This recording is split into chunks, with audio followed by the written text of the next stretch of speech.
എല്ലാവർക്കും വളർന്നു വരുന്ന കലാകാരന്മാർക്കൊരു മാതൃകയാണ്. എന്നാൽ വിഷ്ണുവിന് മാതൃകയായിട്ട് ഒരാളായിരിക്കില്ല, ഒരുപാട് പേരുണ്ടായിരിക്കും. അതിലിപ്പം എടുത്തു പറയാൻ ആഗ്രഹിക്കുന്ന അല്ലെങ്കിൽ ഒരു ഇൻസിഡൻറ്റോ എന്തെങ്കിലും നമ്മളോട് ഷെയർ ചെയ്യാൻ ആഗ്രഹിക്കുന്നുണ്ടെങ്കിൽ ഒന്ന് പറയാമോ? മുളവുകാട് ഒരു അമ്പലത്തിൽ വൺ മാൻ ഷോയ്ക്ക് എന്നേക്കാം. അപ്പോൾ അന്ന് ഞാൻ തന്നെ കാസറ്റിൽ റെക്കോർഡ് ചെയ്ത് 4-5 പാട്ടുകൾ വെച്ചിട്ടുണ്ട്. ചിത്രഗീതം കളിക്കാൻ ഞാൻ തന്നെ മറ്റേ കാർത്തികയുടെ ഇത് ചെയ്യും, ഷോളൊക്കെ ഇട്ടിട്ട് എന്നിട്ട് കോള് വരുന്നത് അറ്റൻഡ് ചെയ്യണ ഏത് പാട്ടാണ് വേണ്ടത് ഇത് പറയും. എന്നിട്ട് നേരെ ആണല്ലേ ഇന്ന പാട്ട്, അത് ബാക്കി കൗണ്ടർ റെക്കോർഡ് ചെയ്ത് വെച്ചേക്കാം.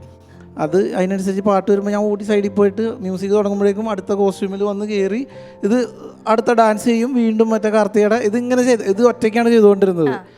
അപ്പോൾ നല്ല ചെയ്ത് നല്ല എക്സ്പീരിയൻസ് ആയി നല്ല സ്മൂത്തായിട്ട് ഇത് ചെയ്യണം. അപ്പോൾ മുളവുകാട് ഒരു അമ്പലത്തിൽ ചെയ്യാൻ നേരത്ത് ചാനലിൽ മാത്രം കണ്ടു പരിചയമുള്ള ഒരു ചേട്ടൻ, പുള്ളി നാട്ടുകാരുടെ ഇടയിൽ നിന്ന് കുറേ നോട്ടുകളൊക്കെ പെറുക്കി കളക്ട് ചെയ്തുകൊണ്ട് വന്ന് ഒരു മാലയാക്കി കോർത്ത് എനിക്ക് കൊണ്ടുവന്ന് സ്റ്റേജിൽ വന്നിട്ട് ആ പയ്യൻ ചെയ്തത് ഗംഭീര പെർഫോമൻസ് ആയിരുന്നു, മറ്റാണ് മറിച്ചാന്ന് പറഞ്ഞിട്ട് ആ ചേട്ടൻ്റെ പേരാണ് ധർമ്മജൻ ബോൾഗാട്ടി.